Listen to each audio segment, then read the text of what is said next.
So guys আবারও চলে এসেছি তোমাদের সাথে একটা মিনি ব্লগ শেয়ার করতে। আর আজকে কিন্তু এসেছি আমি অনেক দিন পরে তোমাদের সাথে মিনি ব্লগ শেয়ার করতে। গাইস কোথায় যাচ্ছি সেটা তো তোমরা পুরো ভিডিও দেখলেই বুঝতে পারবে।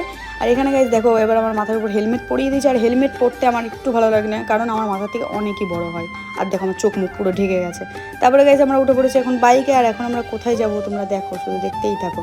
তারপরে গেছে এখানে ইউ করে নিয়ে এখন বেরিয়ে পড়লাম আমরা রাস্তায়। আর এখানটায় দেখো কি করছে, আর পুরো রাস্তা পুরো ফাঁকা, অনেক রাত হয়ে গেছিলো। ফাইনালি আমরা চলে এসেছি এখন লক্ষ্মী পুজোর মেলায়। গাইজ দেখতে পাচ্ছ প্রচুর ভিড় ছিল, চাকদাতে কোথায় নামটা আমার ভুলে গেছি।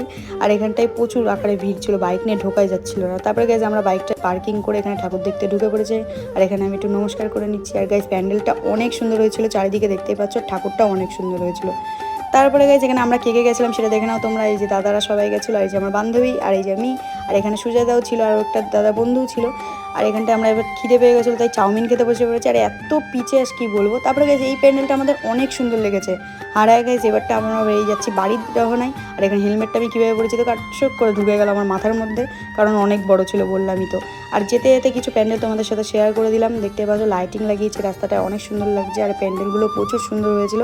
আর গাইজ বাড়ি এসেছি দেখতেই পারলে কটাই। গাইজ মিনি ব্লগটা আমার এইটুকু ভালো লাগে, লাইক কমেন্ট শেয়ার করবে, সাবস্ক্রাইব করতে বলবেন।